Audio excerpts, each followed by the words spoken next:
Texas A&M football has been close to reaching national title status, but they have not had a claimed national title since 1939. They've had some really fun players over the last few years, such as Johnny Manziel, Kellen Mond, and Myles Garrett, but the changing of power from Kevin Sumlin to Jimbo Fisher has helped put the Aggies in a spot where they could potentially make the playoff. Jimbo was a game changer for the A&M program, and last year they were just one spot away from making the college football playoff. Some argue that they should have gotten in over Notre Dame, but it didn't happen, and they had to settle for North Carolina instead. Looking ahead towards 2021, the Texas A&M Aggies are a legitimate college football playoff contender, have a ton of talent, and this could be their best team in a long time.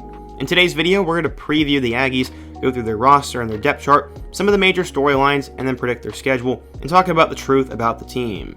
But right before we get into that, we are on the road to 100,000 subscribers, and nearly 80% of you guys are not subscribed, so be sure to hit that button, as I really appreciate it, and you don't want to miss out on any more college football content. Now let's get started and talk about Texas A&M football. Like we always do before we preview the schedule and the roster, let's take a quick glance back to 2020 and see how the Aggies did last year. In the third year under Jimbo Fisher, they were predicted to be 4th in the division, but they ended up turning some heads. They opened up the season ranked number 10 in the country, where they barely held on to beat Vanderbilt, which was a very surprising game. From there, they lost 52-24 to Alabama, and no one thought anything of this team at this point. But number 4 Florida and Kyle Trask came to town, and in one of the most packed stadiums of the 2020 season, the Aggies kicked a game-winning field goal and changed the narrative pretty quickly. From there, they beat Mississippi State, took care of Arkansas, destroyed South Carolina, beat LSU comfortably, and won on the road against Auburn, and they were sitting at 7-1. The game against Ole Miss was canceled, so their final game of the regular season would come on the road against Tennessee, where they won 34-13. They finished ranked number 5 in the polls, and this was not good enough to get them into the playoff, as Notre Dame was picked instead. Instead, they had to settle for North Carolina in the Orange Bowl, where they won 41-27. Some say that the Aggies deserved to get into the playoff, but I'm not really sure because they did get their shot at Bama and they didn't prove it. Now let's take a look at that roster though. Looking at the A&M 2021 recruiting class, it was ranked number 8 in the country and 4th in the conference, and it was headlined by 5-star recruit Shamar Turner. The Aggies were not overly busy in the transfer portal, as they only gained one guy, an offensive lineman Jameer Johnson from Tennessee. Kellen Mond was one of the best quarterbacks in school history, and while he never really won any of those major games or really set the world on fire, he will go down as an Aggie great, but now it is time for the next quarterback to take his spot. So who are the options at this point?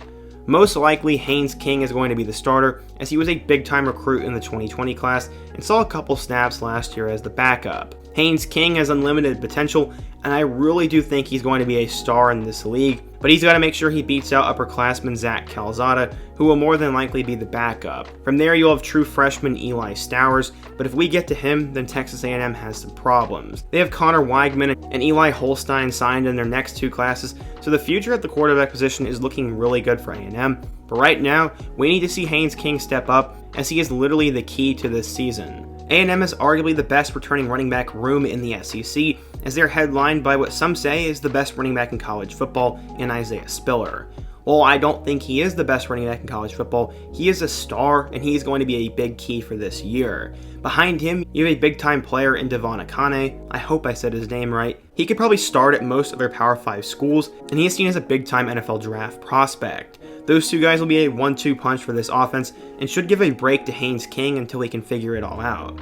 After that, you have a couple talented guys, but most people presume that true freshman LJ Johnson will be the 3rd dude.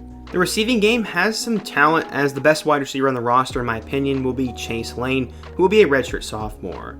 His backup will be Hezekiah Jones at that spot, and at the other wide receiver positions, you'll have Damon Demas, who is a former 5-star, and Caleb Chapman, who is recovering from an ACL injury. The final starting spot will be Ioannis Smith, who is an all-around weapon who can play both running back and wide receiver, and I think he's sort of a jitterbug who could do a little bit of everything. And then finally, you'll have Jalen Preston. I think all 6 of those guys will make an impact, and don't forget a guy who is one of the best names in college football in Moose Muhammad III. At tight end, I love both of these players, as they return, in my opinion, the best tight end in the SEC in Jalen Weidermeyer, who will also likely be a 1st-round pick, and he'll be a huge target for Haynes King.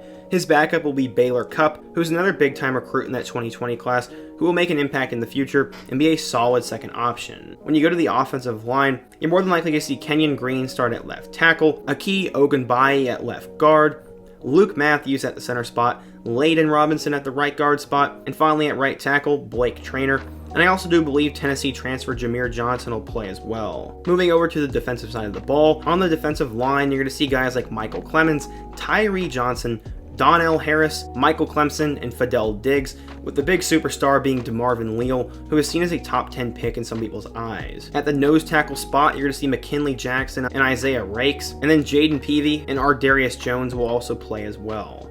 When you look at the linebacker spots, you're going to see Andrew White Jr., Antonio Doyle, Chris Russell, Aaron Hansford, and Edgerrin Cooper all play. At the cornerback spots, you're going to have Jalen Jones, DeQ Harmon, Miles Jones, and Brian George. And finally, at those safety spots, you're going to have Leon O'Neal, Keldrick Carper, Damani Richardson, and Brian Williams. The final spot we need to talk about is that nickel, and more than likely, sophomore Antonio Johnson will get the start there, with his backup being Eric Young. While I am not a Texas A&M football fan, I've tried to do my research and figure out who's going to be the starters, so if I got something wrong, there's a player I failed to mention, or you have any comment about this roster, be sure to let me know down in the comment section. So there's obviously talent at every single position, but how are they going to fare against this SEC schedule, and can they really actually make a push for the playoff? Well, let's take a look. At first glance, the Texas A&M schedule actually lines up pretty nicely for them.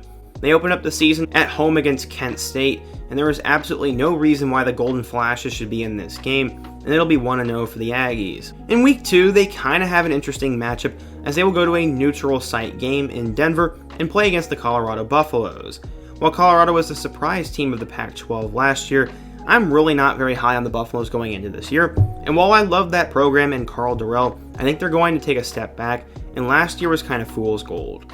A&M should have this game under control by halftime, and unless Colorado has some secret weapons that no one knows about, it should be 2-0 for the Aggies. From there, they play New Mexico at home, and there's not a lot of analysis to be done on that because they will win that game. They open up SEC play in a neutral site game against Arkansas, and I'm not quite sure why this game is neutral site. Sam Pittman has the Razorbacks program headed in the right direction, but I see no way that Arkansas really wins this game. Unless KJ Jefferson and Treylon Burks have the best games of their career, and that defense finds a way to stop this A&M offense, I think A&M will have this game under control by halftime, and they will be 4-0. From there, they finally get to go back home to Kyle Field, as they will play against Mike Leach and Mississippi State.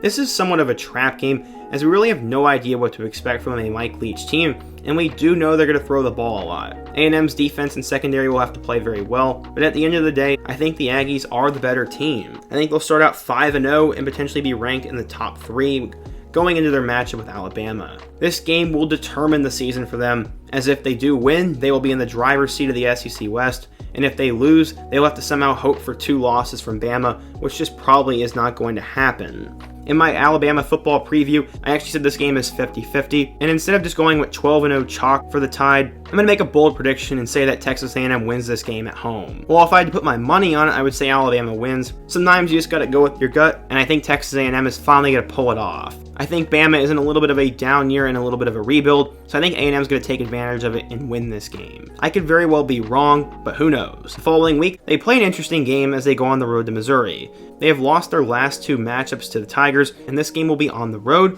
so it could be somewhat of a trap game, or they could be a little bit of a letdown after the Bama game. While Missouri is headed in the right direction, and many see them as a sleeper team in the SEC, and I am a Mizzou fan myself, I don't see Missouri winning this game, and while they may keep it close or make it interesting, I'm going to give Texas A&M that win, and they're right now going to be 7-0. From there, they play South Carolina at home, and this will be year 1 under Shane Beamer. And that was probably my least favorite new hire in the SEC, and I don't think South Carolina is quite there yet, so I think A&M will win this game by a lot. Next, they get Auburn at home, and we really have no idea what to expect under first-year head coach Brian Harsin. We know there's talent, we know they have Bo Nix, and we know that Auburn always plays well, but is it enough to beat A&M on the road? I don't think so. We are going to give another win to Texas A&M. Going into this, I don't think Texas A&M is going to go undefeated, so I came down to either Ole Miss or Alabama to be their loss, and I'm actually to go with Ole Miss. While some people might be surprised, or A&M fans will complain about this pick, I just don't think there's any way that the Aggies go undefeated, so they are either going to lose to the Tide or the Rebels, and with this game being on the road, I think Matt Corral and Lane Kiffin are going to put up a ton of points, and this will be an upset. After we win over Prairie View A&M, they'll go on the road to LSU, and I'm not ultra high on this year's LSU team, as I think there are question marks all over the board for LSU. Max Johnson will be good in a couple years, but I'm not quite sure how he'll do this year. They have yet to find a true number 1 running back. Outside of Kayshon Boutte, I don't really know who else is going to step up because they lost a lot. And finally, that defense was not very good last year, so they really got to put it all together. Because of that, I think A&M will win this game at LSU, and they will finish 11-1 and win the SEC West. Because they had the tiebreaker over Alabama, I'm going to give it to the Aggies, and from there, it would depend on who they play. If they play Georgia, I'm going to give the win to Georgia, but if they play Florida, Missouri, or Kentucky, I'm obviously going to give it to the Aggies. There is real potential for a college football playoff appearance, but it all will rest on the shoulders of Haynes King. I hate to put so much pressure and expectations on the poor guy, but I mean, he literally has the weight of the world.